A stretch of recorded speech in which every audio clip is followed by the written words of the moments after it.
Bismillahirrahmanirrahim. Qala mu'alif rahimahumullah wa nafa'ana bihi wa bi ulumihi wa adadada fi dharaini amin ya rabbal alamin. Bismillahirrahmanirrahim. Kitab Al-A'la halaman 29, bab bahaya lisan bagian kedua. Saya bacakan. Ya mutul fata min asratim min lisanihi walaysa yamutul mar'u min asratir rijal. Gamblangnya atau arti secara bahasa bebasnya, pemuda itu bisa mati sebab tergelincir lisannya atau salah bicara. Tapi dia tidak mati karena tergelincir kakinya karena jatuh. Sebab tergelincirnya mulut bisa melenyapkan nyawa, sementara tergelincirnya kaki sembuh sebentar kemudian. Maka ditambahi di situ ada yang ditanda kutip, keselamatan manusia itu terdapat dalam penjagaan lisannya. Kemarin kita membahas tentang bahayanya lisan banyak sekali, bahwa pertama, di antara tanda orang beriman itu adalah bisa menjaga lisannya. Orang yang bisa menjaga lisannya itu adalah indikasi bahwa orang itu benar-benar beriman. Parameternya apa? Yang pertama, parameter yang paling mudah diketahui dari seorang yang beriman, yaitu dia pandai menjaga lisannya. Dia tidak akan pernah mengucapkan sesuatu yang tidak berfaedah dan tidak bermanfaat, apalagi sampai membahayakan dengan bahaya-bahaya lisan yang ditimbulkan. Entah itu fitnah, entah itu caci maki, entah itu yang lainnya. Maka ada satu ungkapan bahwa mulutmu adalah harimaumu. Mulutmu adalah harimau. Yang berarti perkataan manusia itu bisa menjadi senjata yang tajam. Apa yang disampaikan oleh lisan kita ibaratkan sebuah panah yang meluncur ke arah tujuannya. Jika panah yang diluncurkan itu adalah panah yang baik, maka target yang dikenaiki akan merespon dengan baik. Tapi panah yang diluncurkan adalah kata-kata yang tajam. Panah yang diluncurkan adalah umpatan-umpatan. Panah yang diluncurkan adalah fitnah-fitnah. Maka sangat berbahaya sekali. Sehingga apa? Sehingga ucapan-ucapan yang seperti itu dapat menyakiti orang lain jika tidak dijaga lisan kita ini. Karena banyak sekali orang yang celaka, banyak sekali orang yang tersakiti disebabkan oleh sebuah perkataan, sebuah lisan. Baik orang lain ataupun dirinya sendiri. Sebab lisannya itu dia bisa mencelakai orang lain, juga bisa melukai dirinya sendiri. Oleh karenanya kita bisa melihat bahwa lisan itu ibaratkan pedang yang bermata dua, tajam dan sangat berbahaya. Jika kita tidak bisa menggunakan pedang tersebut, jika kita tidak bisa menggunakan lisan kita dengan hati-hati, awas, maka pedang tersebut akan melukai orang lain atau melukai diri kita sendiri, atau melukai keduanya. Orang lain terlukai, diri kita pun mendapatkan luka yang sama. Maka karena bahaya yang ditimbulkan oleh lisan itu lebih besar pengaruhnya, itu lebih besar pengaruhnya dari anggota badan yang lainnya. Lisan yang kita ucapkan, perkataan yang diucapkan oleh lisan ini, pengaruhnya itu lebih bahaya daripada pengaruh anggota badan yang lainnya. Apa contohnya? Jika tangan mampu melukai orang, tangan kita menghantam, kaki kita menendang orang, melukai orang dengan tangan kita, seiring berjalannya waktu, hal itu akan bisa sembuh dengan sendirinya. Luka yang disebabkan tangan, luka yang disebabkan oleh kaki, seiring waktu akan berangsur-angsur sembuh. Namun, luka yang ditimbulkan oleh lisan manusia akan membekas selamanya di hati seseorang. Luka yang ditimbulkan oleh caci maki manusia, caci maki orang akan membekas selamanya di hati orang lain. Fitnah yang kita timbulkan dari lisan itu tidak akan pernah berhenti begitu saja. Fitnah yang ditimbulkan akan beranak pinak dan beranak pinak seperti yang kemarin kami jelaskan.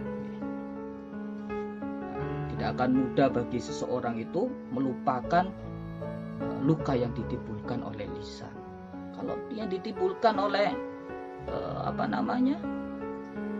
tangan gitu sampai lihat anak kecil berantem misalkan ya, meneh wis koncoan meneh. Karena apa? Luka yang ditimbulkan oleh fisik, kaki, tangan dan sebagainya itu luka yang kecil dan akan sembuh dengan seiring berjalannya waktu. Namun luka yang ditimbulkan lisan, ono tonggo gontok-gontokan karo tonggo, iku wis abot. Tambane abot. Wis iku sampai anak putu biasanya jek diundat-undat. Dhisik nak wong iku pernah nyelatu bapak ngene. Wis dilokno kiri tak opo ta. Nah, itu luka itu akan membekas selamanya. Selama sebelum keduanya saling bermaaf-maafan. Ibaratnya itu sebuah kaca. Kaca itu jika sudah retak, kaca itu jika sudah tergores, maka akan susah dan tidak mungkin untuk mengembalikan seperti sedia kala. Maka seperti pembahasan syair kemarin, dengan apa bahaya yang ditimbulkan lisan kita ini, caci maki, hinaan, ghibah, fitnah, apalagi kemarin namimah dan sebagainya, maka luka-luka seperti itu tidak akan mudah untuk dikembalikan seperti sedia kala. Efeknya itu pasti akan membekas di hati orang lain. Itu bagi orang lain, dan efeknya itu pasti akan membekas pada diri kita. Nih, seperti hadisnya Nabi ini. Apa yang membekas bagi kita? Kalau orang lain sakit hati itu masih bisa kita logika. Apa yang membekas dalam diri kita ketika lisan itu tidak dijaga? Hadis Kanjeng Nabi itu, innar rajula la yatakallamuna bikalimatin la yara biha ba'san yahwi biha sab'ina kharifan finnar. Jadi sesungguhnya ada seseorang yang berbicara dengan satu kalimat. Gendut, ireng, anake wong kiri, anake wong sudra, apa malih bodoh, goblok awakmu iki, nah misalkan naudzubillah. Ucapan-ucapan yang satu kalimat saja. Bahkan ucapannya itu kata Nabi apa? La yara biha ba'san. Dia tidak menganggap ucapannya itu berbahaya.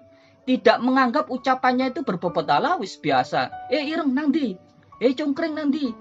Ketemu koncone ireng dipanggil, "Ireng nandi." Nah, dia tidak menganggap ucapannya itu biasa kok Ustaz. Manggil, apa misalkan ono wong pesek dipanggil pesek, "Sek, nang pasar ta sek?" Nah, misalkan. La yara biha ba'san. Dia tidak menganggap ucapannya itu ucapan yang berbahaya atau enggak ada la yara biha ba'san itu enggak ada bobotnya gitu loh. La yara biha ba'san. Tapi kata Kanjeng Nabi, yahwi biha sab'ina kharifan finnar. Tapi karena ucapan yang sepele itu, yang dia anggap tidak berbahaya itu, tapi dengan satu kalimat itu ia terjatuh selama 70 tahun di dalam neraka. Yahwi biha sab'ina kharifan finnar. Dia terjatuh 70 tahun hanya karena manggil, "Sek pesek nang pasar ta." Congkring, hei ireng, hei Ambon. Nggak menganggap hal itu berat, biasa-biasa saja. La Robiah baksan, nggak la Robiah. Jadi itu tadi apa tadi saya benar? La Robiah baksan, tidak berbahaya atau tidak ada bobotnya. Tapi karena ucapannya itu dia dilanjrat sama Allah, dia dihisap sama Allah, dia dijatuhi hukuman sama Allah, sab'ina kharifan finnar. Masya Allah, Masya Allah. Padahal satu kalimat saja yang dia tidak sengaja, bukan tidak sengaja, dia tidak menganggap itu hal yang bahaya.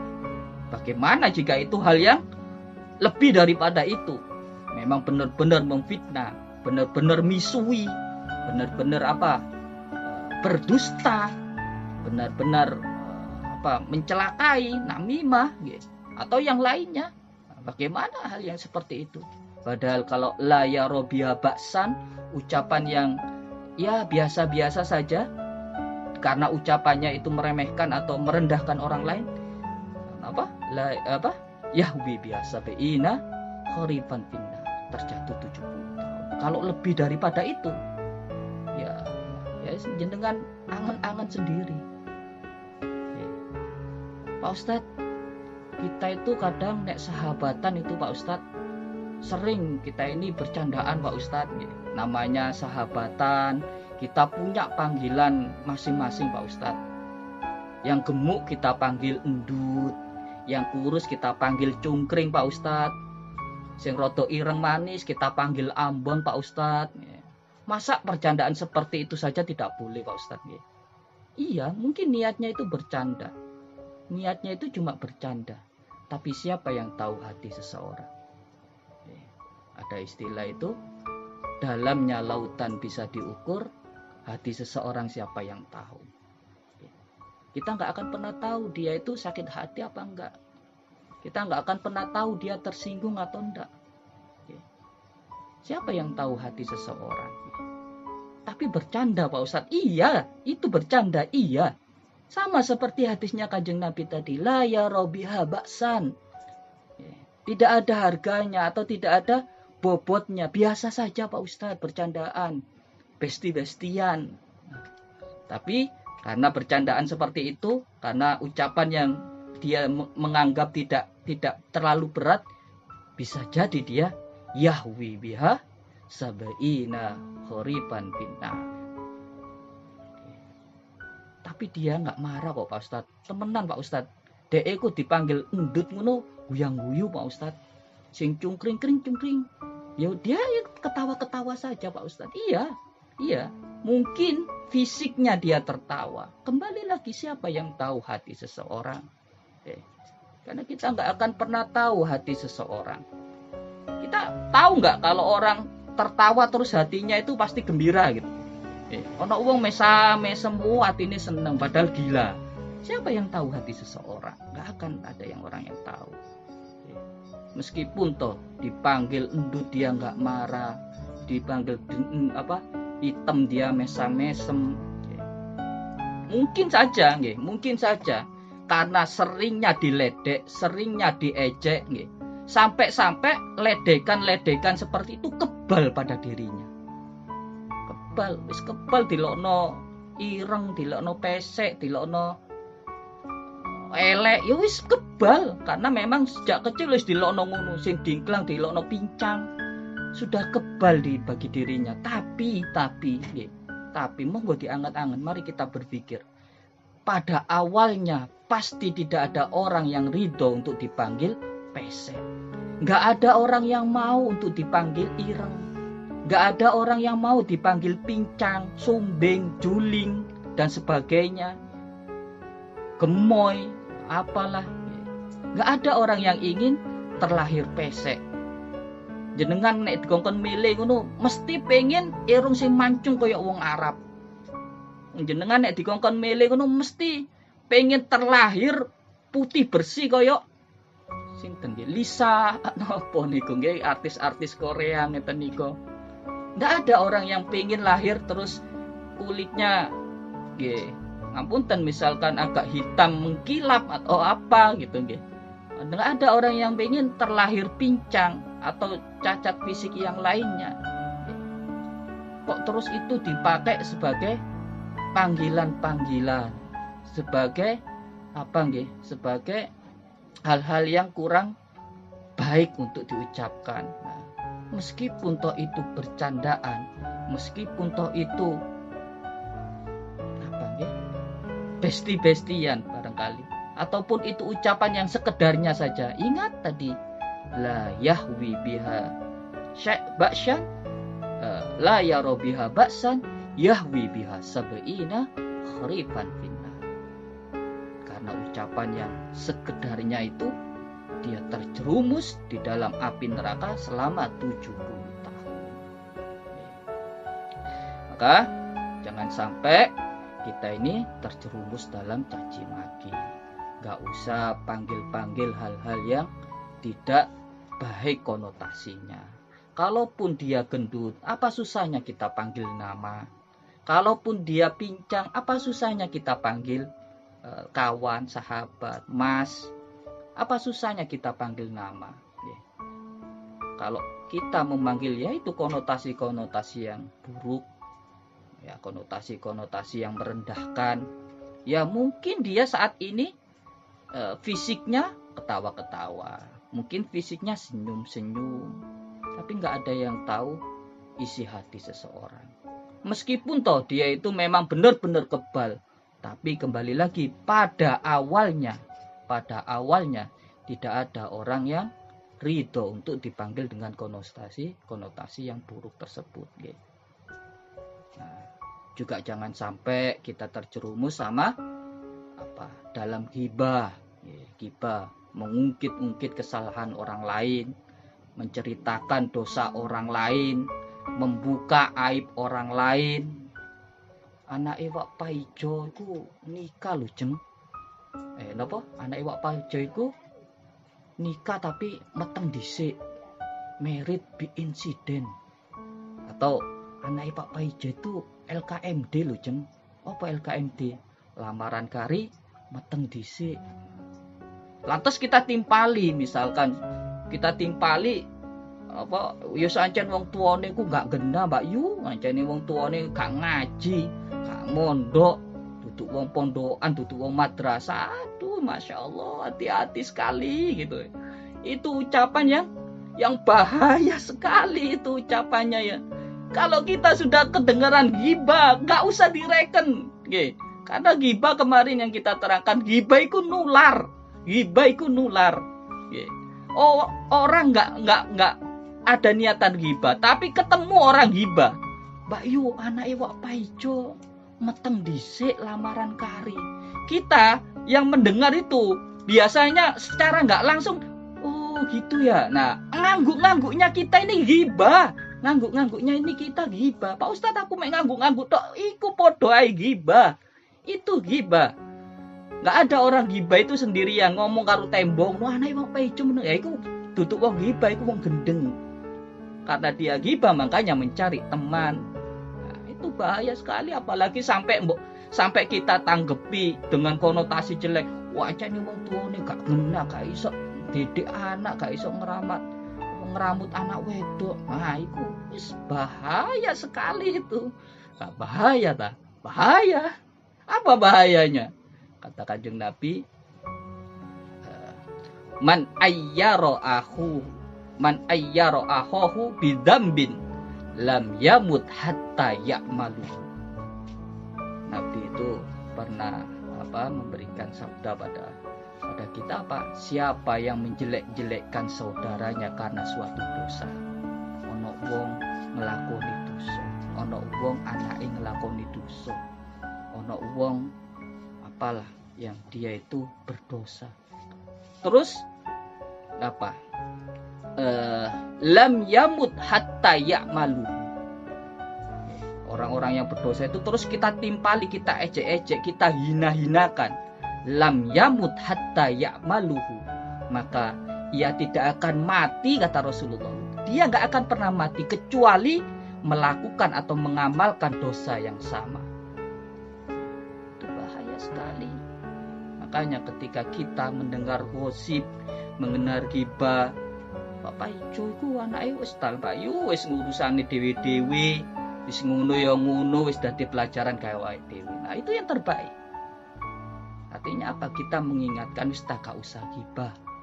Kabeh wong iku duwe salah dhewe-dhewe. Mungkin kita nggak punya salah seperti Wak Paijo. Wak Paijo terus niki contoh nggih. Kita mungkin nggak pernah punya kesalahan seperti anaknya Wak Paijo, tapi kita pasti punya kesalahan yang lain. Buat apa kita membicarakan kesalahan orang lain? Karena apa? Barang siapa yang menjelek-jelekkan saudaranya, saudara seislamnya karena suatu dosa, maka dia tidak akan mati kecuali mengamalkan dosa tersebut. Nah, itu janjine Rasulullah. Iku pasti jenengan angen-angen wong-wong sing koyo ngono iku biasa nih, dan itu pasti dan banyak terjadi. Pasti melakukan hal yang sama. Kenapa? Karena memang janjinya Nabi seperti itu. Man ayyara akhahu bidzambin lam yamut hatta ya'maluhu. Maka naudzubillah kalau kita sampai menimpali ucapan-ucapan hibah-hibah atau fitnah-fitnah orang lain. Maksud saya naudzubillah ini naudzubillah sing temenan. Maknanya naudzubillah itu naudzu kita kembali billah kepada Allah. Maksudnya apa? Kita minta perlindungan sama Allah. Bukan terus mengucapkan naudzubillah itu dengan niat menghina atau merendahkan, bukan. Kita kadang ngomong naudzubillah itu tapi hati kita ini merasa jijik, hati kita ini merasa merendahkan orang yang kita bicarakan. Seperti contoh misalkan anake Wak Paijo iku meteng dhisik lho baru lamaran, naudzubillahi min dzalik. Naudzubilahnya itu dengan maksud apa? Kok ngono yo anake Wak Paijo. Nah, itu merasa jijik atau merasa merendahkan orang lain. Bukan seperti itu. Kita mengucapkan naudzu itu memang benar-benar, ya Allah, saya ini hamba yang lemah, ya Allah. La haula, tidak ada kekuatan untuk mengamalkan ibadah, ya Allah. Wala quwata, dan tidak ada kekuatan untuk meninggalkan dosa, ya Allah. Illa billah, kecuali dengan ridho dan kekuatanmu, ya Allah. Nah, itu makna naudzubillah. Kita memang benar-benar minta perlindungan sama Allah agar tidak terjerumus pada dosa yang sama. Seringkali kita ini ngomong naudzubillah itu dengan niatan apa nggih? Ada terbesit rasa jijik atau merendahkan atau menghina orang yang kita naudzubillahi. Itu biasanya gitu. Jenengan sadar atau enggak, dikoreksi, kita koreksi sendiri. Kita sering ngomong naudzubillah dengan sudut pandang ada perasaan jijik, merendahkan, atau kita bilang naudzubillah memang benar-benar kita ini hamba yang lemah, hamba yang pengen minta perlindungan sama Allah dari perbuatan yang seperti itu. Jadi jangan salah kaprah, ketok-ketok zikiran naudzubillahi min dzalik, nulok ngunu naudzubillahi min dzalik, tapi ada unsur merendahkan. Atau misal nggih, ada wanita cantik lewat nggih, ngapunten karena saya laki-laki, saya contohkan ada perempuan cantik lewat. Terus saya bilang, Masya Allah cantiknya. Apakah seperti itu zikir? Bukan, atau belum tentu itu zikir. Itu bukan zikir, itu kebanyakan itu bukan zikir. Kenapa? Karena pujiannya itu pujiannya itu bukan kepada Allah. Lisannya bilang seperti itu, tapi hatinya itu dipenuhi dengan syahwat, dipenuhi dengan nafsu. Makanya bilang, Masya Allah, indahnya ciptaan Allah. Apa terus wong pesek iku duduk ciptaan Gusti Allah? Anggitmu terus wong sing arek wedok sing ireng metalik ngono iku, wong Ambon ngono iku duduk ciptaan Gusti Allah. Monggo diangen-angen hati kita. Benarkah ucapan zikir kita? Naudzubillah, Masya Allah. Benarkah itu ucapan zikir kepada Allah? Apakah itu ucapan merendahkan orang lain, jijik dengan perbuatan orang lain? Apakah ucapan kita Masya Allah ini adalah zikir pada Allah, ataukah itu adalah ucapan syahwatmu, nafsumu? Nah, itu perlu diangen-angen. Loh, saya kok marah-marah nggih. Saya kok marah-marah iki ngaji kitab opo kok koyo ngene. Nggih.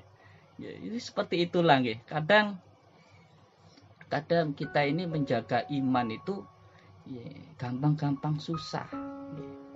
Sing koyok-koyok zikir, tapi kalau diangen-angen meneh iku duduk zikir.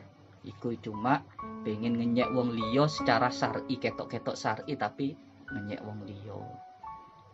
Ngomong-ngomong Masya Allah, iku koyok-koyok zikir, tapi iku sebenarnya pembenaran hatimu akan sebuah syahwat. Ya memang susah. Begitulah keimanan itu, memang pahit, memang susah, memang persis kados dawuhipun Kanjeng Nabi apa? Sayati 'alan nasu zamanun as-sabiru fihim ala dini kal qabidu 'alal jamri.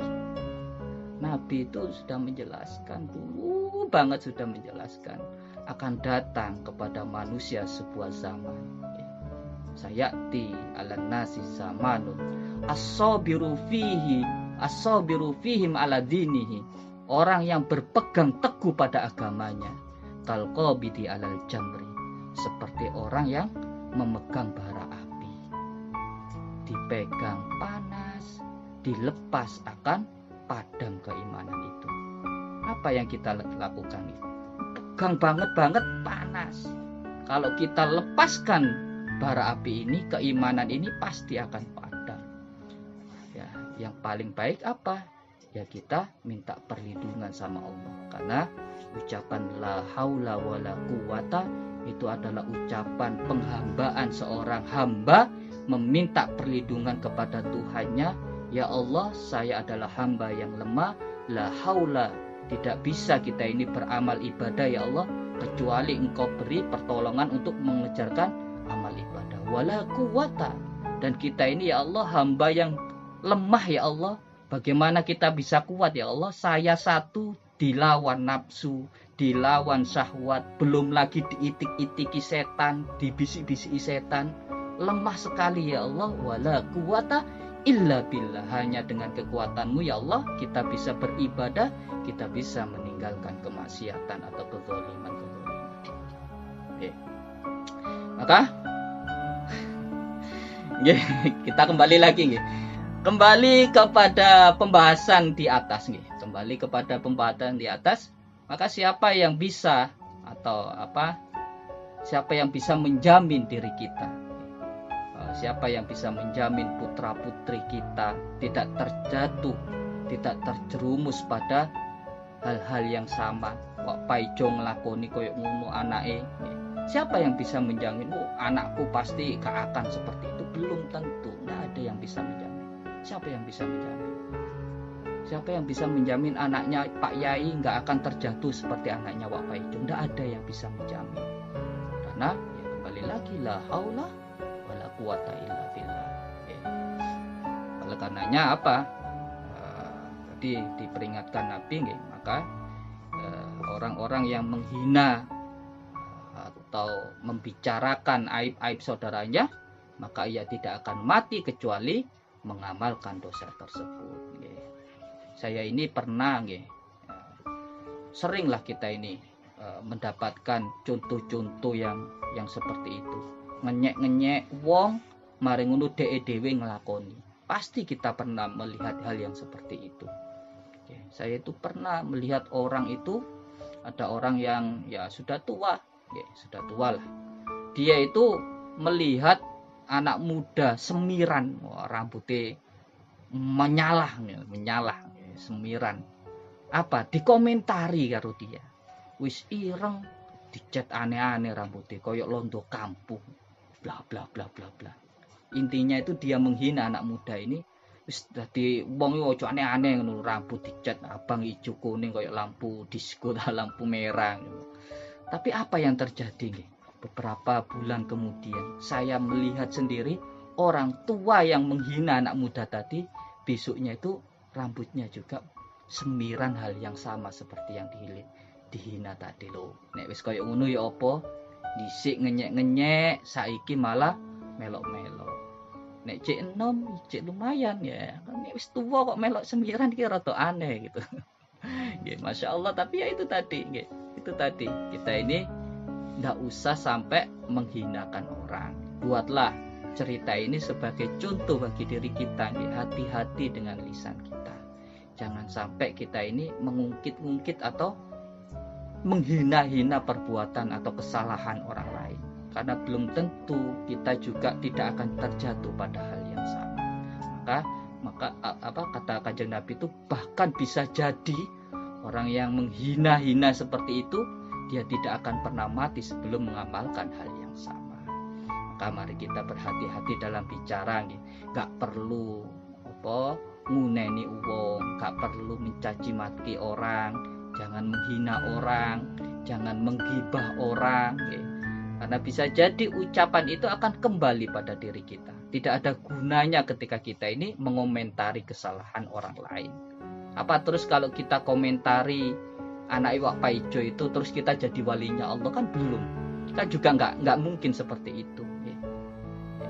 Karena bisa jadi keburukan orang lain itu bisa jadi malah terciprat pada diri kita karena ucapan-ucapan kita. Maka nggak perlulah dikomentari, itu nggak perlu. Cukup Allah saja yang jadi hakim. Kita ini nggak usah melok menghakimi. Yang menghakimi biar Allah saja. Kita ini sebagai penonton yang nggak usah ikut campur. Cukup Raqib Atid mawon sing nyatet amal perbuatannya manusia. Kita nggak usah ikut-ikut nyateti amali tonggo kuwingi ngini tonggoku ngini. Itu kan nyateti amalane tonggo. Kok kurang gawenan kula panjenengan ini kalau mencatati perbuatan orang lain. Ya, biar mereka Raqib Atid saja yang mencatat. Masalah nih kita ini terbiasa dengan netizen. Netizen itu seringkali ngomentari perbuatannya orang. Ono wong ini netizen mengomentari, ono wong ini netizen mengomentari. Itu perbuatan-perbuatan yang tidak berguna, tidak ada manfaatnya. Bahkan perbuatan-perbuatan seperti itu bisa jadi bahayanya akan melukai orang lain, juga melukai diri kita. Maka cerita di atas itu apa? Kalau dikomentari, kalau digosipi, rambutnya pirang digosipi, itu terus terus kalau dikomentari seperti itu rambutnya si anak muda terus jadi hitam kan juga enggak. Anak iwak paijo sing lamaran meteng dhisik lamaran karya terus gak sido meteng kan ya enggak ada guna manfaatnya. Apa yang kita komentari, apa yang kita ucapkan itu enggak ada gunanya.